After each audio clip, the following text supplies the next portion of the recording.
Luc, chapitre 6. Un jour de sabbat, appelé second premier, Jésus traversait des champs de blé. Ses disciples arrachaient des épis et les mangeaient après les avoir froissés dans leurs mains. Quelques pharisiens leur dirent: Pourquoi faites-vous ce qu'il n'est pas permis de faire pendant le sabbat? Jésus leur répondit: N'avez-vous pas lu ce qu'a fait David lorsqu'il a eu faim, lui et ses compagnons? Il est entré dans la maison de Dieu, a pris les pains consacrés, en a mangé et en a donné même à ses compagnons, bien qu'il ne soit permis qu'aux prêtres de les manger. Puis il leur dit: Le Fils de l'homme est le Seigneur même du sabbat. Un autre jour de sabbat, Jésus entra dans la synagogue et se mit à enseigner. Là se trouvait un homme dont la main droite était paralysée.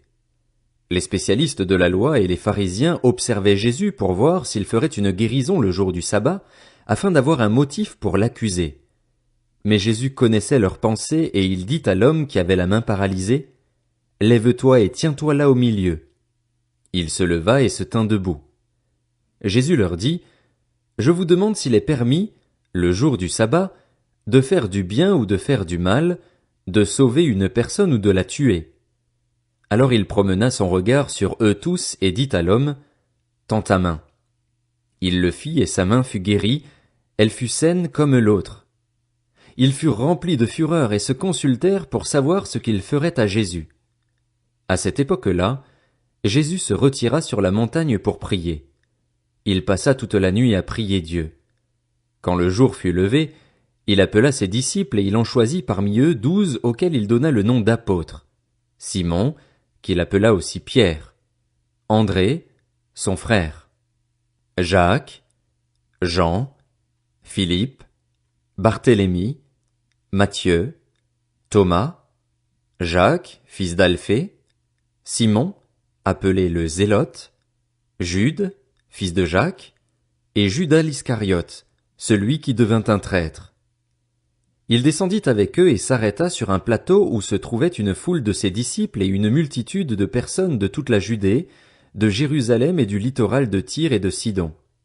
Ils étaient venus pour l'entendre et pour être guéris de leur maladie. Ceux qui étaient tourmentés par des esprits impurs étaient guéris, et toute la foule cherchait à le toucher parce qu'une force sortait de lui et les guérissait tous. Alors Jésus leva les yeux sur ses disciples et dit: Heureux vous qui êtes pauvres, car le royaume de Dieu est à vous. Heureux vous qui avez faim maintenant, car vous serez rassasiés. Heureux vous qui pleurez maintenant, car vous rirez. Heureux serez-vous lorsque les hommes vous détesteront, lorsqu'ils vous chasseront, vous insulteront et vous rejetteront comme des êtres infâmes à cause du Fils de l'homme. Réjouissez-vous, ce jour-là, et sautez de joie, parce que votre récompense sera grande dans le ciel. En effet, c'est de la même manière que leurs ancêtres traitaient les prophètes. Mais malheur à vous, riches, car vous avez votre consolation. Malheur à vous qui êtes comblés maintenant, car vous aurez faim. Malheur à vous qui riez maintenant, car vous serez dans le deuil et dans les larmes. Malheur lorsque tous les hommes diront du bien de vous, car c'est de la même manière que leurs ancêtres traitaient les prétendus prophètes. Mais je vous dis, à vous qui m'écoutez, aimez vos ennemis, faites du bien à ceux qui vous détestent, bénissez ceux qui vous maudissent, priez pour ceux qui vous maltraitent. Si quelqu'un te frappe sur une joue, présente-lui aussi l'autre. Si quelqu'un prend ton manteau, ne l'empêche pas de prendre encore ta chemise. Donne à toute personne qui t'adresse une demande et ne réclame pas ton bien à celui qui s'en empare. Ce que vous voulez que les hommes fassent pour vous, faites-le vous aussi de même pour eux. Si vous aimez ceux qui vous aiment, quelle reconnaissance en avez-vous? En effet, les pécheurs aussi aiment ceux qui les aiment. Si vous faites du bien à ceux qui vous font du bien, quelle estime en avez-vous? En effet, les pécheurs aussi agissent de même. Et si vous prêtez à ceux dont vous espérez recevoir en retour, quel gré vous en sait-on?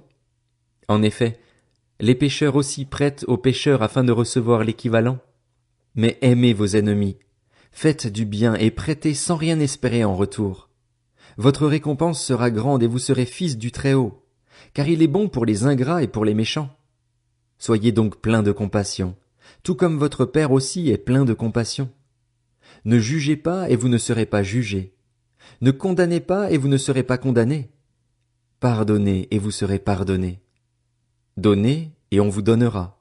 On versera dans le pan de votre vêtement une bonne mesure, tassée, secouée et qui déborde, car on utilisera pour vous la même mesure que celle dont vous vous serez servis.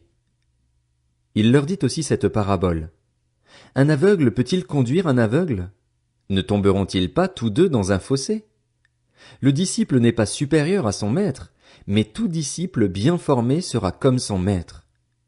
Pourquoi vois-tu la paille qui est dans l'œil de ton frère et ne remarques-tu pas la poutre qui est dans ton propre œil? Ou comment peux-tu dire à ton frère, Frère, laisse-moi enlever la paille qui est dans ton œil, toi qui ne vois pas la poutre qui est dans le tien? Hypocrite, enlève d'abord la poutre de ton œil, et alors tu verras clair pour retirer la paille qui est dans l'œil de ton frère. Un bon arbre ne porte pas de mauvais fruits, ni un mauvais arbre de bons fruits. En effet, chaque arbre se reconnaît à son fruit. On ne cueille pas des figues sur des ronces et l'on ne vendange pas des raisins sur des ronces. L'homme bon tire de bonnes choses du bon trésor de son cœur, et celui qui est mauvais tire de mauvaises choses du mauvais trésor de son cœur. En effet, sa bouche exprime ce dont son cœur est plein. Pourquoi m'appelez-vous Seigneur, Seigneur, et ne faites-vous pas ce que je dis? Je vais vous montrer à qui ressemble tout homme qui vient à moi, entend mes paroles et les met en pratique. Il ressemble à un homme qui, pour construire une maison, a creusé profondément et a posé les fondations sur le rocher. Une inondation est venue. Le torrent s'est jeté contre cette maison sans pouvoir l'ébranler, parce qu'elle était fondée sur le rocher. Mais celui qui entend et ne met pas en pratique est semblable à un homme qui a construit une maison sur la terre, sans fondation. Le torrent s'est jeté contre elle et aussitôt elle s'est écroulée. La ruine de cette maison a été grande.